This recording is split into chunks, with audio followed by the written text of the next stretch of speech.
Hey folks, welcome back to Black Party. I had to started filming a video, got 5 minutes in, realized that I didn't know if this was a Paillard Bolex H8 or an H16. There's no model number on it. I did find out this was made in 1951, doing a cross-referencing the serial number. Serial number is found in a couple different places. There's one little spot right here, and this matches up to another serial number on it. So there it is. It says 65119. Anything made in the 6000 series was done in 1951. Also, that same serial number is repeated. So we can do this without destroying everything here. Is right there inside as well, 65119. So same serial number, they match up. According to the Bolex expert website, it told me that you should be able to find it a couple places on the model.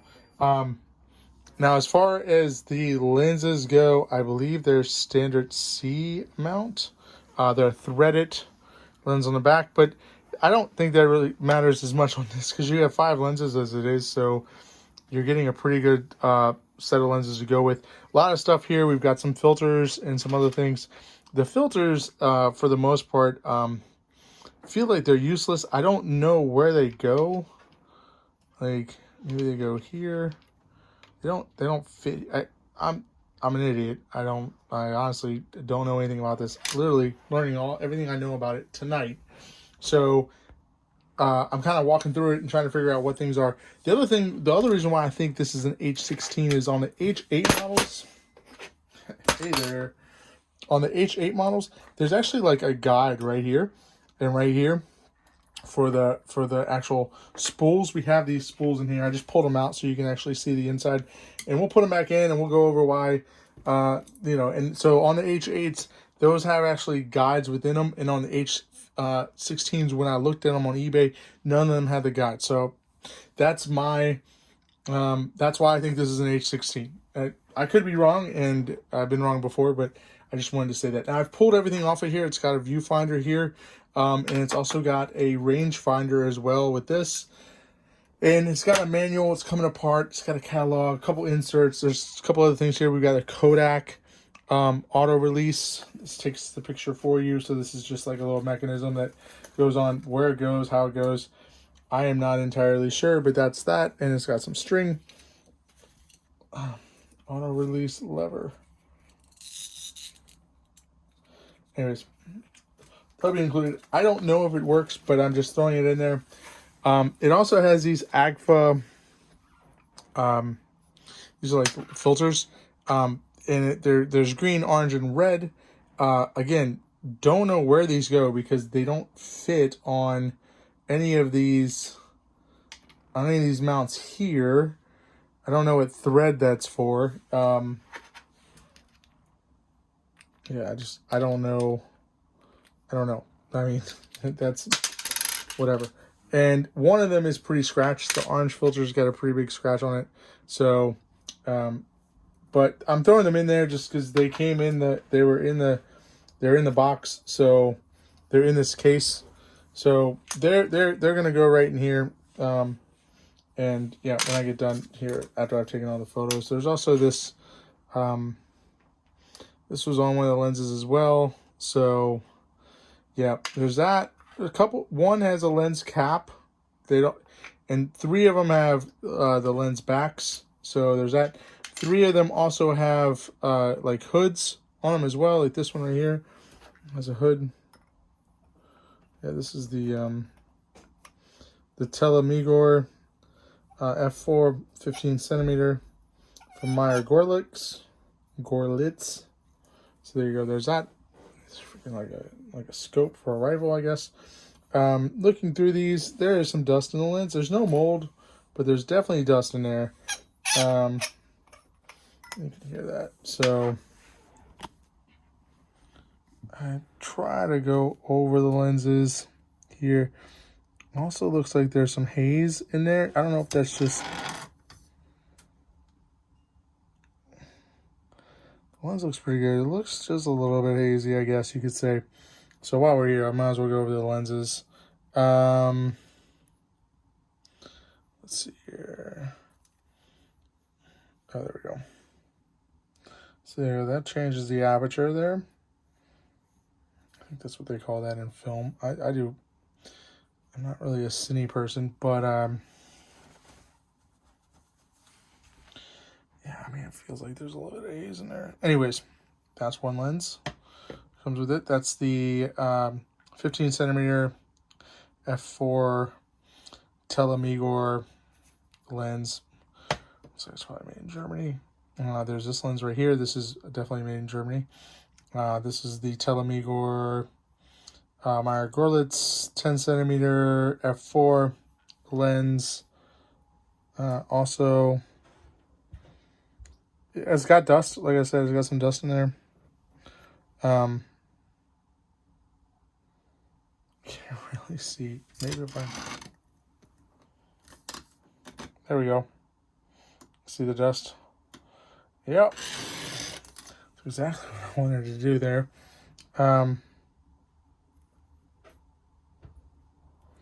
This is the... There you go. That changes the aperture, so that works. Again, this one has a lens hood as well, as you can see there. And then there's this one. This is the Berthiaut from Paris, Telesinor 2.575 centimeters or millimeters or however that's done in Cine. There's a lens there. It's got some, probably some dust in there. No mold though. Lenses are pretty free mold. No molds in the lenses. And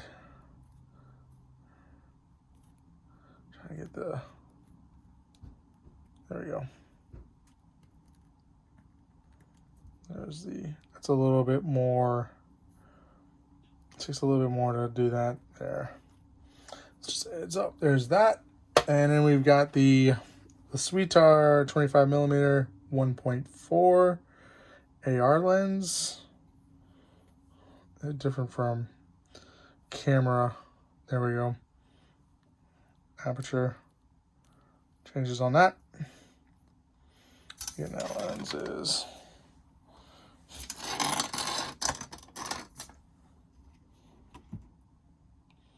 yeah, you're not really getting much doing that, but staring like directly into the sun here. Just trying to get you on that lens. Looks pretty good. And the last one is this little, right, we went through all four. This is number 5. This little guy here. There you go. He's a 2.8 17 millimeter lens. So yeah, that's pretty cool. So focusing mechanism that. Anyways, that feels pretty good. Moving on. And let's see what else we got going on here. Pull this back here a little bit. We've got the, there's the other lens hood. Here we've got the Iris Vignetter from Paillard Bolex. I'm totally probably screwing up this name, but this is cool. It opens up like that. A little vignette to your, and that's like it's a pretty good looking. And it comes in there really nicely. So super smooth. A little instruction manual too as well with that, and it's got the this has got the manual. It's got a catalog, and what are we doing here? What are we doing here? Let's go. All right. Let's get to the camera. We've got, I think I already went over this. This is the Viewfinder and the rangefinder. Let's get all this stuff out of the way here. Oh, there's also this Kodak 6, I don't know, haze filter. Again, not sure how that goes on. And then probably another low light filter.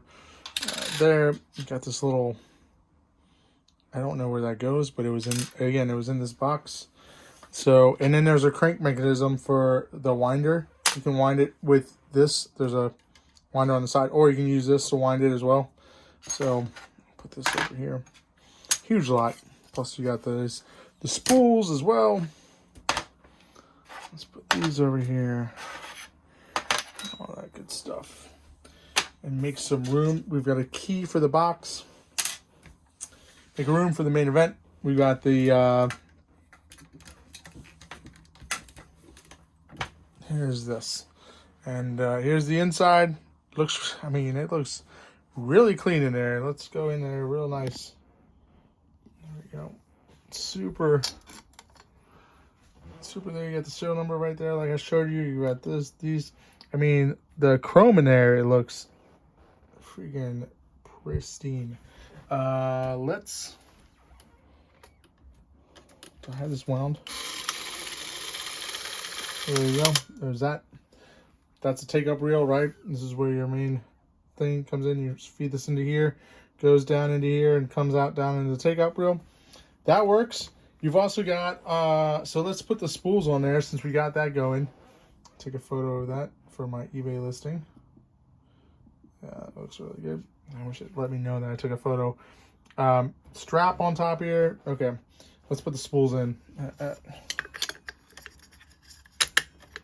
one. There's two. So I'm just gonna press this again.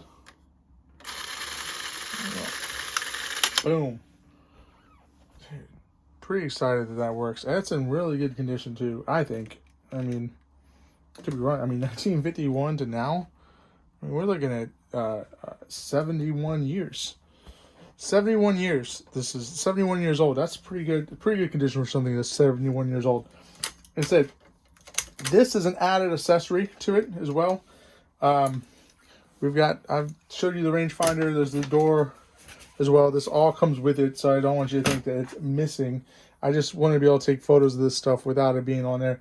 This goes on here like this, and then there's a little viewfinder that goes down there. Just pull it around to this side. This is how you turn it. If you want to use the different, you have the different lenses on there. So, like that. So you have your two, you set up with 3 lenses and you can use 2 of the lenses. So you just figure out how you want to use the 2 lenses, right? Pull it around to this side here. This is where all the magic happens. This is where all the gears are at. Zoom in a little bit. Actually, let's just look at this. Here's the handle. I think this is pretty nifty, the way this kind of goes into the, kind of like swivels down. Anyways, probably amusing myself. This handle slides into itself here. This locks onto this little piece right here. That's how you wind it. Like this, I just push this like this. I don't know what these are. Maybe ISO for film. I don't know anything about this camera. It's only me just kind of messing around with it. So I do know that if you want to, there's a couple different ways to engage it. You can engage it with the button on the front, and that's like when you let go, it's going to stop. Or you can just put it on manually and just let it run. So I do know that. I also know that if you push it down here, you will not be able to do anything. So this kind of locks it. So I guess if you're loading it or something like that and you don't want it to run, that's kind of like a safety. So then you put that on, and that's the motor. There's this mechanism down here. It's set to A. I believe that's the beginning of the tape, the beginning of the actual tape in there. And you can wind it from this as well. This needs to be out. So you can actually wind this.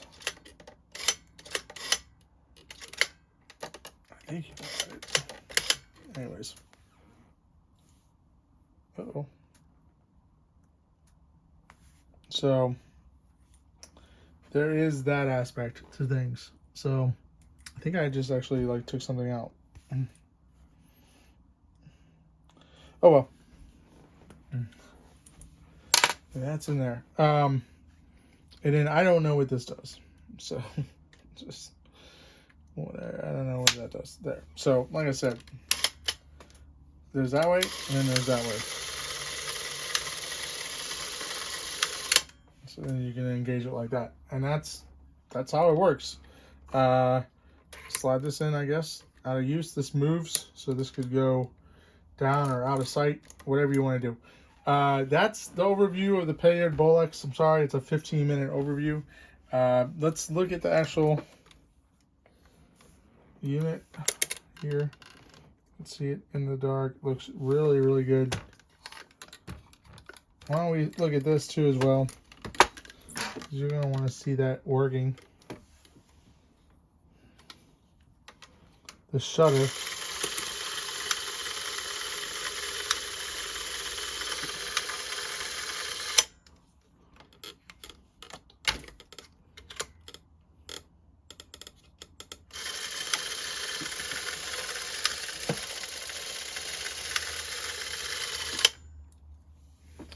Okay, so the shutter is here and it's flickering, so just a heads up. I don't know if that shutter is supposed to be working, but it's not, so that's, I don't know how these units work. We're gonna put this up as working. We'll make sure we make a note of it in the listing, and you guys can figure out from there. Some people leave me comments, they send me messages, let me know, hey, that's an indication that it doesn't work. Thanks for watching, guys. 16 minutes long here. Thanks for keeping up. If you watched this whole video and you got value out of it, let me know in the comments. If I have no idea what I'm talking about, then you can let me know in the comments as well. I'm here for that.